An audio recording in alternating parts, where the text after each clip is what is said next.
What is up, everybody? Brian Mendler back in your life on another edition of the podcast. And today I am super excited to be joined by a guy, man. This guy I don't know if I've met anybody with more experience in the world of education than this man. His name is Raul.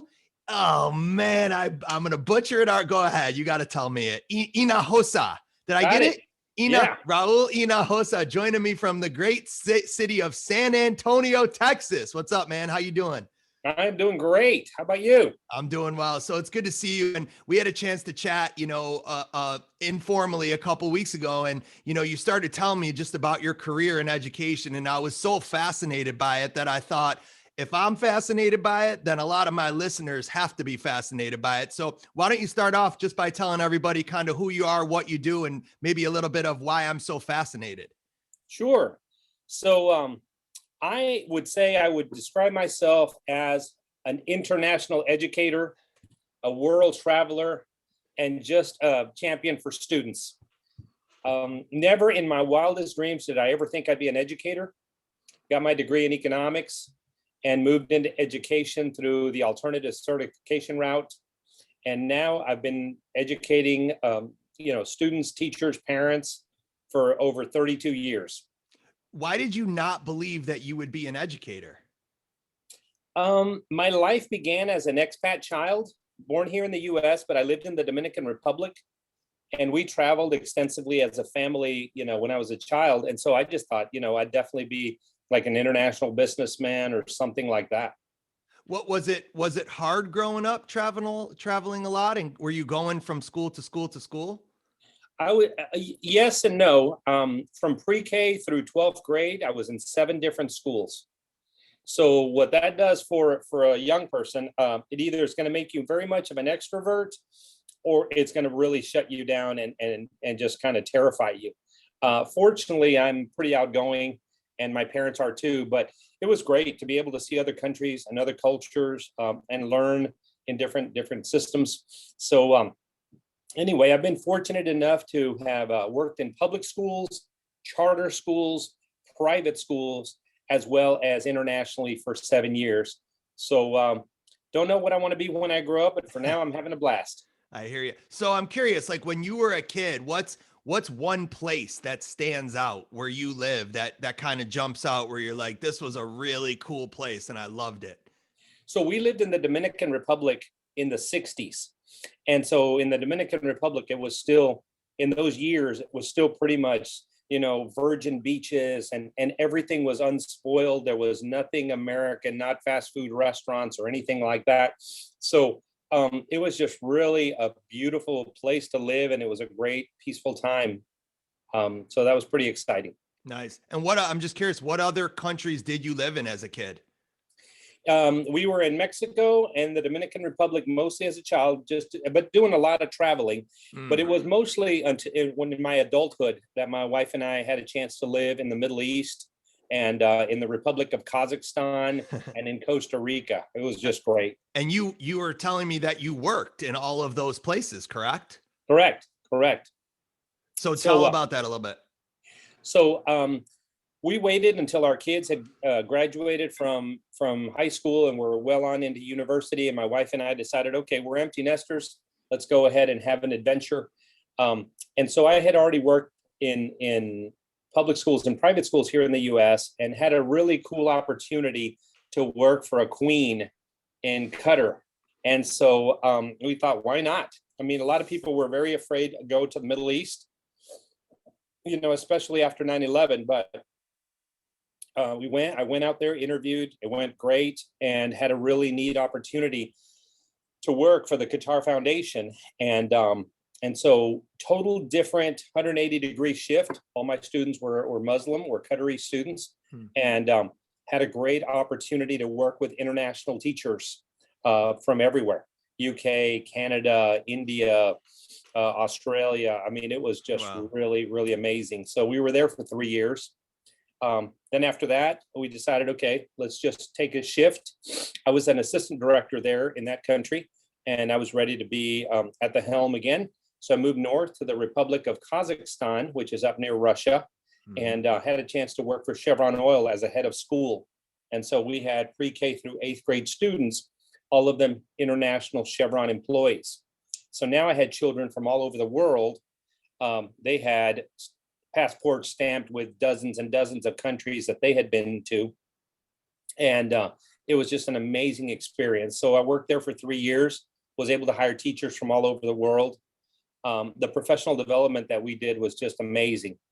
And so after 3 years in the scorching heat of the Middle East, and after the freezing cold temperatures of Kazakhstan, minus 20, minus 30 below zero, my wife decided, let's go somewhere nice. So we picked Costa Rica, where I got to be the superintendent of a private school, private international school, and it was great. And so we were pre-K through 12, offered curriculums both in English and Spanish, and it was a phenomenal opportunity. And so then had grandbabies and came back home.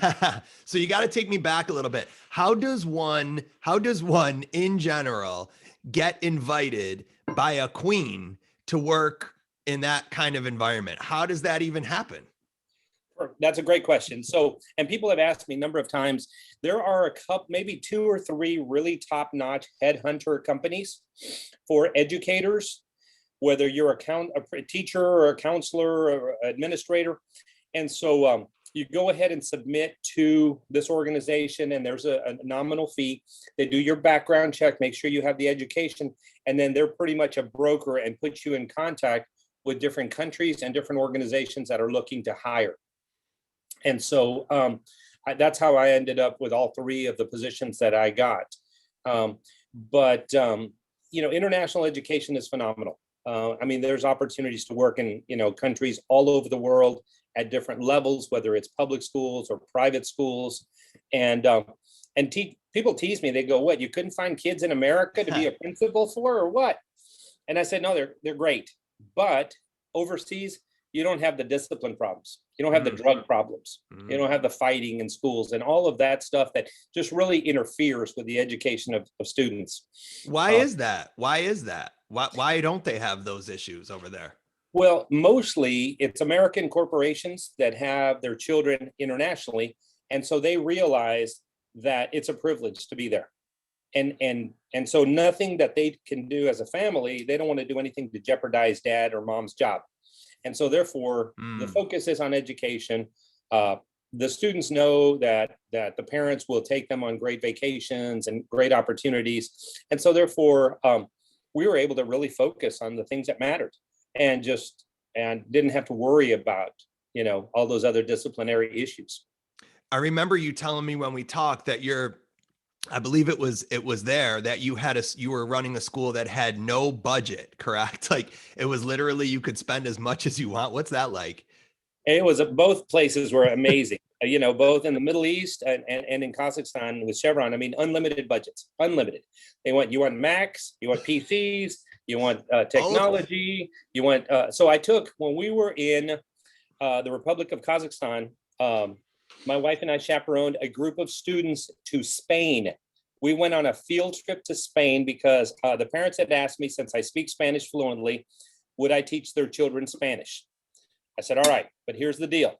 At the end of the year, our culminating event, we're going to go to Spain. You're going to get to practice your Spanish. And so it was 5th through 8th grade students. And we took them there and were able to have that amazing opportunity. I mean, where else in the world do you take students international for a week? Incredible experiences. And then, so what's Kazakhstan like? So Kazakhstan, we were there from the years 2011 to 2014, and my wife and I felt like pioneers.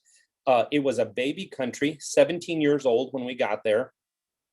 They didn't hardly have any kind of grocery stores. It was just small little mom and pop convenience stores. Nothing American, not one single American eatery, not a McDonald's or Starbucks or anything. So we pretty much had to go local and eat what they ate and drink what they drank. Few people spoke English. And so we had to either choose to learn how to speak Russian or Kazakh. And so my wife and I started learning Russian, and the people there appreciated it. when we go grocery shopping, it was like to a local like farmer's market. Huh. And you can pick your fresh fruit and vegetables, and then the meat. There was a slaughterhouse, and I mean it was just really, really different. But we got to see the country evolve, more schools, more hospitals being open, and just really start developing just over the 3 years that we were there. So what's the food?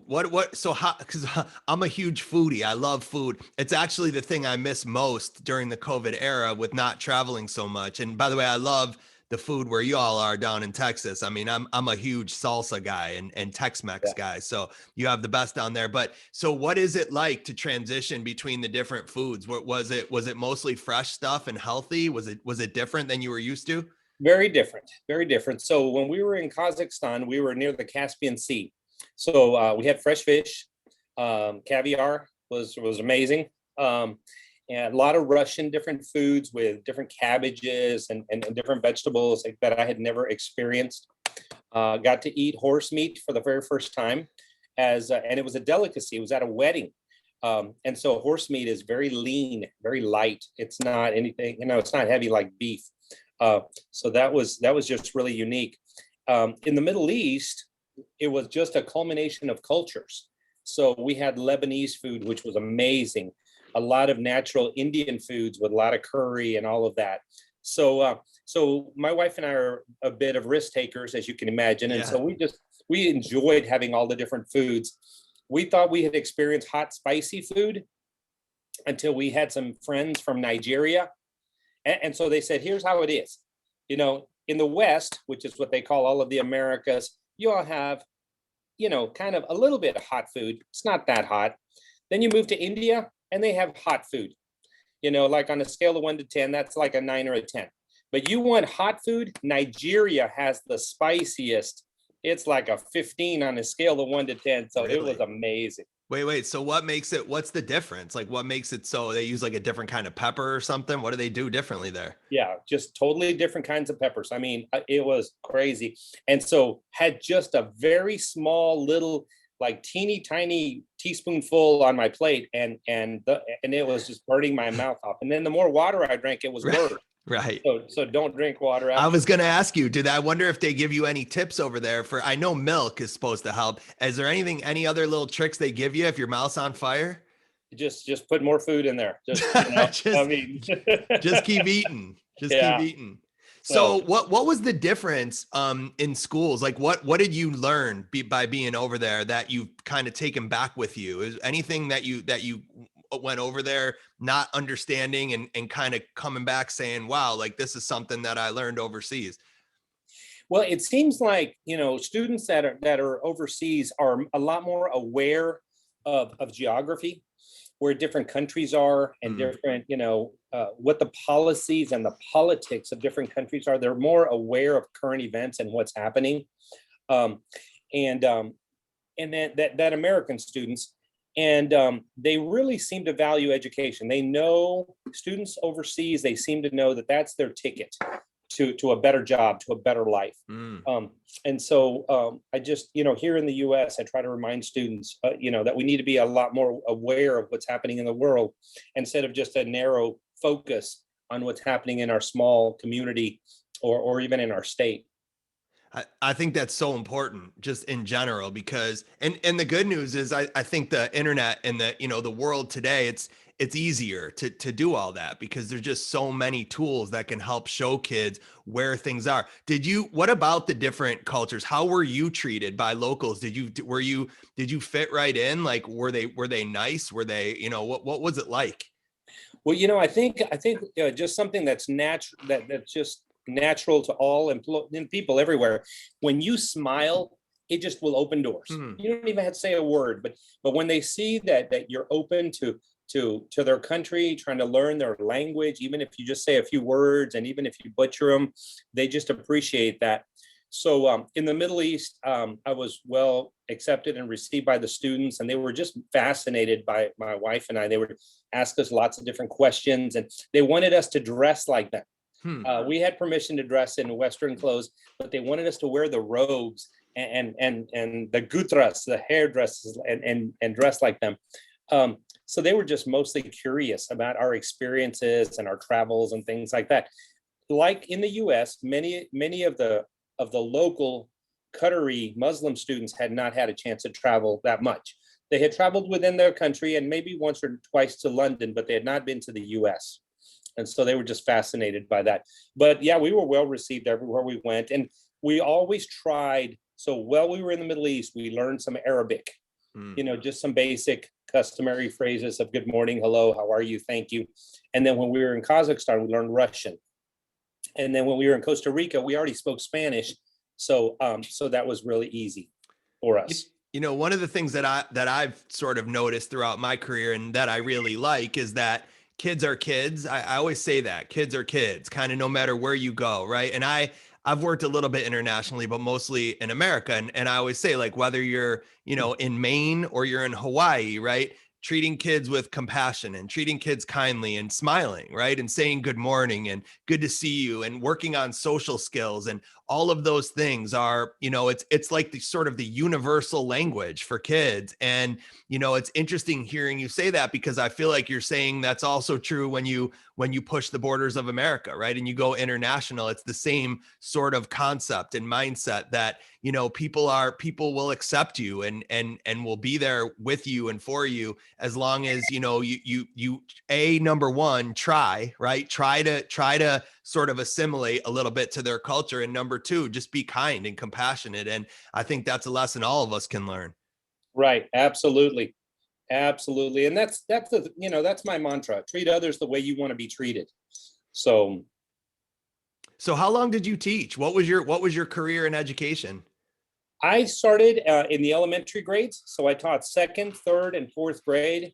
I've taught them all in English, and then I've been a bilingual teacher.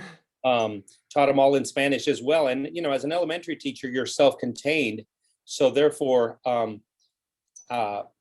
you teach all the subjects: reading, math, writing, science, social studies, everything. Right. So started in second and then take me through. So I taught second grade. I started in Rochester, New York at a private school. So that was awesome. Do you remember the name of that school, by the way? I do. It was in Penfield. I don't even know if it's still around. It was New Covenant Christian School. Okay. And it was a little bitty school. And I mean, they could barely make payroll. I was making $12,000 a year in 1987. Amazing. And so being married and have two little toddlers, it was hard to make ends meet. So I went to Houston Independent School District, and was there for 15 years. And that was great. So you went from Rochester to Houston? Right. It's so crazy. Just so my listeners know, it's so crazy because I live in Rochester. I'm from Rochester. And then we found out that we had that in common. And Penfield is a suburb of Rochester. So you went from Penfield, from Rochester. Why to Houston? Had family in Houston. Our in-laws were in Houston. And there was opportunity. They were hiring 200 bilingual teachers. And so I got bilingual certified, and there was 2,000 applicants, and I was fortunate to make the cut. They only hired 200. And so taught third and fourth grade as a bilingual, mostly immigrant kids, inner city schools. Then I became an assistant principal and a principal at the elementary and middle school levels. But then later on in my principalship, I was able to also continue teaching. So then I taught fifth through eighth grade Spanish when I was in Kazakhstan. And then when I was in the Middle East in Qatar, I was able to teach high school biology. So I've taught at all the different levels. So you were teaching and an administrator at the same time? Correct. What's that like? You had to juggle. You had to definitely juggle. But, having had made the shift from the business world, I was out in the business world for about 5 years, and I was in management and sales. I had to go back and get, my first master's was in education, in bilingual education. My second master's was in administration. And then finally I ended up with my doctorate. But definitely it's, you have to find your passion. And my passion has always been administration. I figure as a classroom teacher, I can impact about 25 lives and their parents. But as an administrator, I can touch many more lives. Yeah. Teachers, parents, students. And that's what I've enjoyed for the past 20 something years. It's interesting that you say that, because that was exactly the reason that I went full time into the consulting world. You know, I was teaching full time and I loved it, but it was the same concept. You know, I was teaching self-contained special ed, and on a daily basis, I had the ability, you know, to influence 15 to 20 kids tops. And now if I get to work with 100 teachers in a day and they all teach 50 kids, right? Do the math. It's 100 times 50. That's 5,000 kids that I could impact or influence in one day or one session, which is incredibly powerful. Absolutely. And What? that's what I tell teachers today. I said, you need to realize, you know, the influence that you exert over children, you know, and that's why I always tell them, try to bring on your happy face and just be positive with them on a daily basis. I know we all have issues and problems that we have at home, you know, and I said, but you know, children don't deserve that. We got to give them our best. Yeah. And I think everyone has those issues and problems. You know, my mother, who was an educator for 37 years. So my mom was a teacher for 27 years and an administrator for 10. And my mother used to say that if everybody in the world stood around in a big circle and we all threw our problems into the middle of the ring, we'd all end up taking our own out, because we'd see everybody else's, you know what I mean? And we'd be like, well, you know what? At least I've been dealing with mine, you know, in my case for 45 years. And you know what? I'll just get that back. And I think in general, we as a society have often been taught to, you know, to scream our strengths and to whisper our struggles. And I actually think the opposite is better, especially with kids. I think it's better to scream your struggles and whisper your strengths. Like, let kids know where you struggle in life and what things that you have overcome to get where you are. And I've always felt like when I did that, I made a stronger, deeper connection with the kid. You know, the concept of being vulnerable. Absolutely. You know, and there is a great opportunity to be role models for students. You know, if you can deal with the problem in a healthy way, and students and your colleagues can see you going through that, you know, that's very powerful. So there's a lot of truth to that. No question. What's your favorite kind of salsa, by the way? Just curious. I like the green. I tend to like the green Me salsa too. that has avocado and tomatillo in it. Ah, it's so good. All I think about when I meet and talk with people from Texas is that every time y'all go out to eat, they put chips and salsa directly in front of you, which is just this tremendous thing. You know? Absolutely. I know, Absolutely. it's lucky, and they don't even charge you for it. It's amazing, right? Yeah. Incredible. So you said you have 3 kids, correct? 2 kids. 2 kids. So 2 kids they and 2 grew grandkids. up. They grew up and went through school in America. They did, but as soon when we were in the Middle East, they realized, well, wait a minute, you know, you guys are having all the fun. And so our daughter got a job with Shell Oil in the Netherlands, and she moved there. And then her brother said, hey, what about me? You know, y'all left me here in America. So he decided to get his master's in the Netherlands. So then he lived maybe just a mile from his sister. And then we got to have Thanksgiving together there. And then we brought them to the Middle East. So they also have the international bug. They love to travel. Where are they now? So now they're back in the US.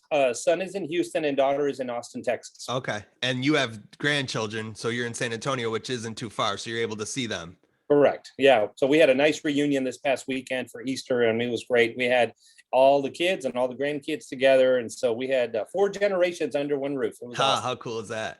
My mother always says that as a grandparent, you're only as happy in the world as your least happy grandchild, you know, because everyone's always like, oh, you must have this great life because you're retired and everything. And she's like, well, yeah, but you know, my grandchild's feeling this way or that way. So it's kind of interesting how that works. What, you spoke earlier, you said you worked in the business world for 5 years. I was interested. What did you do in that world? So I was trained by IBM in Manhattan. And so I was in sales for IBM and Xerox equipment, you know, obviously they're in Rochester. Yeah. And so, but I've done a little bit of everything. I've done, you know, janitorial management in hospitals that has to be super clean and hygienic and all that. And so, and then managed, gosh, probably over 200 employees when I was in the business world. So coming into education, those experiences really were able to lend to being a principal. I had already managed people. I had already managed budgets. You know, I knew about purchasing and procurement. But the real test was when I went to Kazakhstan, because not only did I have to do all that, but then I had to deal with visas for my employees international shipping and timelines and purchasing and having to deal with all of that when technology was just coming on board, but we weren't used to using it like we are now. So it's just very interesting. You know, it is interesting to say that because I also worked in the business world before I went into education. So I worked in sales, and I one of the most important concepts that I teach teachers is to think of your curriculum / your content as a product, right? So your math is your product. Your kids are your customers. How do I get a customer to buy my product, right? And the truth is, in general, when you work in sales, you can't force anyone to buy your product. I mean, you can't consequence them into buying a product, right? You can't write their name on the board and put check marks next to them to buy your product. The only way to show someone, to get someone to buy your product, is to show them how it's in their best interest, right? How is it in my best interest right now? How does my life improve by buying your product? And if you can show me how my life improves, there's a good chance I'm going to buy your product. And if you don't, there's a good chance I won't. And I think that's so important as a teacher, right? To think in terms of this math. Like, I got to teach this kid this, you know, the equations or fractions. And I could do it, right, by just giving them a book and telling them to open to page 24. Or I could talk about, you know, hey, someday when you're a professional athlete and you're making $24 million a year, you're going to need to know what 30% of that is, because you're going to have to pay a lot of money in taxes. And let's think about how much the government's going to take from you. And, you know, I used to teach my students about how New York, where I live, we're a super arrogant state. You know, we're arrogant up. Y'all are in Texas aren't arrogant. And what I mean by arrogant in New York is we charge you to live here. We do. Like, if you live, we charge, it's called state income tax. You have to pay money to the state, right? Texas, they let y'all live there so they give you chips and salsa at every meal, and they let you live there for free, right? Absolutely. I got to get down there. But yeah, I love absolutely. that concept of delivering my product into your world as a kid, and making you getting a teacher to really think in terms of a sales mindset. And in fact, one of the things that I think where we miss the mark in education in America is, I think we spend too much time in colleges and universities talking about like behavior management and, you know, behavior modification and tickets and stickers and like all these ways to get kids to behave. And really what we should be training teachers in is sales, the concept of selling a product. And once you realize how to do that, teaching, I feel like, becomes so much easier. And it's probably the same administrator to teacher. Absolutely. And also, you know, teachers and administrators have to really know how to use psychology. So let me share this story with you. When I was in the Middle East, we had probably maybe 20, 30 students that were part of the royal family, and they were just extremely wealthy. So the boys would come to school in Lamborghinis and Ferraris, and the girls would get dropped off in Rolls Royce and Bentleys, et cetera. And so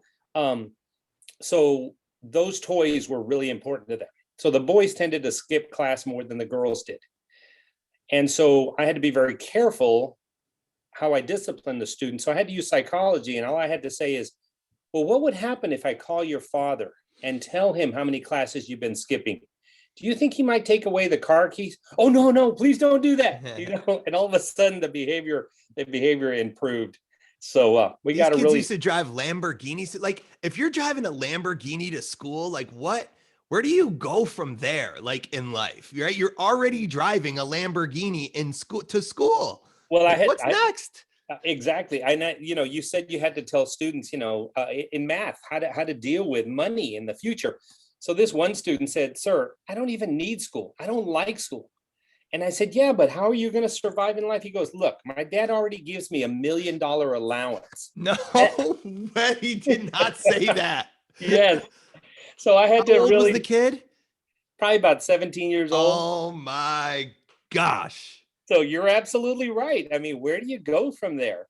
And I said, I had to just use psychology and just work with the student and tell him, I said, okay, well, you got to know if you're being cheated, you got to know how to count money. You got to know how to problem solve. So it's the oil money, right? Is that the oil money? Like, that's when you say the royal family, that's the money where it's like a flowing stream of money that never shuts off. Absolutely. And for them, it was natural gas. And I think each of the wells was producing $900 million a day. And so, I mean, they had so much money. So And it they goes were, to the royal family. yeah, but they were good. They took care of their people. And Yeah. so nobody in that country of their national, coteries, they didn't have to pay for utilities, water, gas, any of that stuff. His Highness and Her Highness provided education for them all the way from kindergarten all the way to their doctorate at no cost to them at all. Wow. So they really did take good care of their people. Can you imagine that? $1 million allowance? I think I got like $10 when I was a kid. Right? I know what you mean. And I had to cut the grass for it. I think I had to cut the grass for my $10, $1 million allowance. That is insane. I think that's going to be the title of this podcast, $1 million allowance. Unbelievable. Wow. Well, I definitely, enjoy talking to you, and I think it's important that we can make an impact on the world. Yeah. Especially in times like this where we're trying to be leaders through a crisis, through this pandemic, and just kind of keep everybody thinking positive and just, that we're overcomers. We'll get through this. What is yeah, and our time, we don't have a ton of time left, but what is something, is there one or two maybe bits of wisdom or advice that you would like to leave people with, either leadership advice or and that can be administrator to teacher to kid, anything anywhere else? I would just say to people in general, don't be afraid of the things that you don't know. Be willing to learn new things. Be willing to take risks. So as an administrator, what I've always told our teachers is, you know what, you try something new, a new idea or whatever, I'm not going to be mad at you if it doesn't work. I'll just sit and have a conversation about, hey, let's take the things that work and replicate those. And then the ones that didn't, you know what, don't worry about it. Let's move on to something new. And so in talking to young people, they don't realize how important it is to learn, to invest in their own education, how reading really impacts everything, because there's reading in math and there's reading in science and there's reading for the rest of their life. Yeah. So, which is interesting you say that, because that was my struggle as a kid. It's well known that I struggled with reading as a kid. I had a reading disability, so to speak. And I remember that vividly. Like, I remember being a kid and, there was nothing more anxiety ridden for me than when they would do the round robin reading. Do you remember the round robin reading where like you would go first and read a sentence and then the next kid would pick up where you left off and then it would be the next? And I remember that. Even to this day, I get anxious thinking about it, because in my mind, right, I wasn't listening to what anybody was reading. I was just purely focused on which sentences are going to be mine, right? And am I going to look stupid in front of my friends, right? Am I going to not be able to read them? And so I always felt like it was a tidal wave coming around the room. You ever do the wave at a sporting event where it's like, whoo, and here it comes, and that's how I always felt sitting there. And like right before it would get to me, I would just knock everything off the desk, or I would just, make a loud noise. I would just do something to distract the whole thing, and everybody would laugh. But in my mind, they were laughing at me for being bad versus being stupid. And I saw those as the only two options sometimes as a kid. Like, I'm going to look stupid in front of everybody right now. Oh, let me be bad, because bad is better than stupid. And I remember being a kid, we would transition, from reading to math. And I was one of the few kids that was really happy when that happened, because and you're a little bit older than me, so this is probably definitely true when you were in school, but when I was in school, when they did math, they would hand out these worksheets with like 100 problems on them, right? But the good news was it was all numbers, right. And then all of a sudden one day math turned into reading too. And I remember sitting there like, they were like, okay, it's time for math. And they handed out, and I was like, wait a minute, now I got to read in math too. And next thing I knew, reading was like, and I don't mean this disrespectfully in our society now, but reading was like a virus, right? It had infiltrated every single aspect of school. And, for me, man, that was a tough thing. Absolutely. And students don't realize. So what I tell teachers is try to make it fun. Try to make all learning fun, but especially reading. And so, and try not to call out kids, because nobody likes to be singled out, whether you're, 5 years old or 10 or an adult. It's just not a good way to deal with things. I have But I have three rules that I kind of live by as an educator, right? And like so my three rules are: one is some is better than none, right? So that's one of my rules. So like I'd rather you give me some work than no work, right? Even if you don't get it all done, give me some. Some is better than none. Another rule is late is better than not at all. That's another rule that I live by, right? So I'd rather you be on time, but if you're not going to be on time, I'd rather have you come to class late than not come at all. I'd rather have you graduate from high school late than not graduate at all. And then my third rule is private is better than public. And when I say that, sometimes we're like, oh, private schools, but no, that's not what I mean. What I mean is dealing with people in general in life privately is better than dealing with them publicly. And for a lot of kids, if you can get them away from their friend, right? Like just get in their ear, right? And say, hey, do me a favor. Instead of, I remember being a kid and the teacher would say from across the room, pick that piece of paper up right now, young man. And the truth is, this is the truth. I wanted to pick it up. I would have picked it up, but you said it too loud and all my friends heard. And now my reputation was at stake. And I would look the teacher right in the eye and say, I'm not picking up anything and you can't make me. And the truth is they couldn't make me. I mean, they could call my mom, they could write a referral form, they could send me down to the office, they could give me detention, they could give me in-school suspension, they could even suspend me. But I promise you that during all of those things, that piece of paper will still be on the floor because it ain't going to be me picking it up. Now, what they could have done instead is they could have said, hey, Private Bride, come here. I want to talk to you real quick. Come here. Listen, I know for a fact that you didn't drop that piece of paper because the truth is I saw it there when you walked in, but I also saw you step over it like 3 times. And I would really appreciate if you picked it up. Thank you for picking it up. And then just walk away. Walk away. Don't stand over me and make sure that I pick it up. Walk away. And the thing is, I won't pick it up right away. Like because I need to wait and make sure, did my friends see? Did they hear? Are they, let them get involved doing something else. And then, right, I would have found the teacher. Where are you? Boom, there you are. Let me make eye contact with you like this.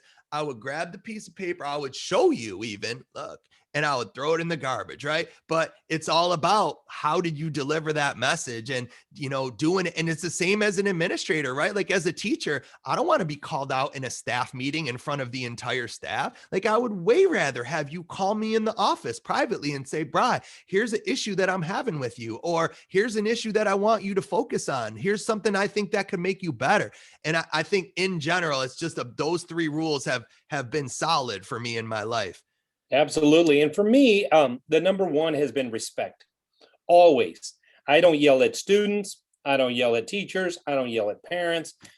Sure, we get upset about different things, but like you said, treat people with respect because that's how we want to be treated. Yep. Definitely deal with them in private and things will go a lot better. Yep. And so every day, we still do the Pledge of Allegiance in the mornings. And every day I remind the students, okay, today, here's our mantra. We will be respectful, we will be responsible, and we'll be ready for school. I love that. And so that's just, good things to learn for life, to be good, productive citizens. Yeah. And I think it's important to remind people that in general, it's easy to be respectful to respectful people, right? Like anyone can do that. That's not hard, right? Hard is, and the true, I believe, sign of character is, can you be respectful to disrespectful people? When someone is disrespecting the daylights out of you, can you still be respectful? Because to me, that's the true sign of character. Absolutely. So the ladies at our front desk, our receptionists, I tell them, you may have an angry parent. They may even be using profanity. Your job is to say, I'm so sorry you feel this way. How can I help you?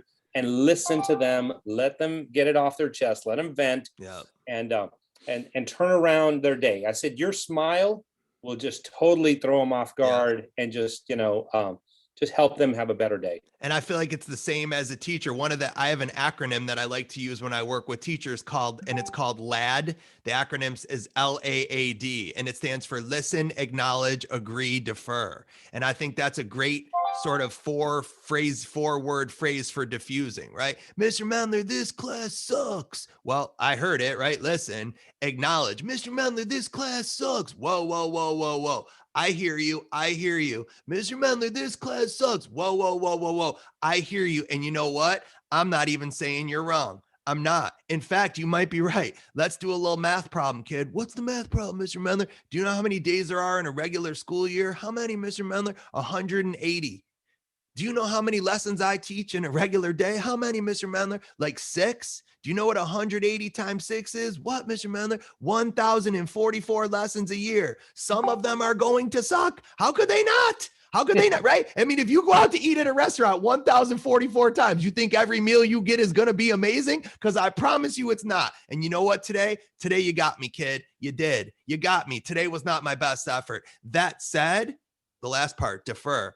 Right now, probably not the best time for you and I to finish this conversation. So as soon as class ends, when this thing is over and you go here or there, I'll pull you back and we can finish this conversation then. And then you finish with, thank you for waiting until then, and then walk away. And I always believe that thanking kids in the English language, I think in most languages, thank you usually comes after somebody does something or says something. But I actually think with kids, it's better to come before, right? Thank you so much for picking up the piece of paper, even though you didn't drop it. Hey, thank you for stopping talking. I know you want to talk, but thank you for stopping. We can pick that up in about 10 minutes. Generally, when we thank kids before they do something, there's a better chance of them doing it, I've found.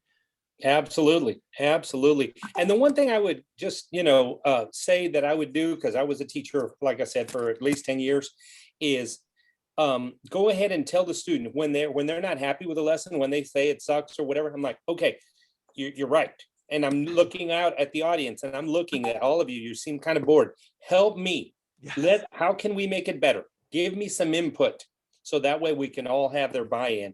And the kids really like that. They appreciated that. I love that concept. And I love that concept with a lot of things. It's right. Kids, Mr. Mendler, what's the consequence going to be if I break that rule?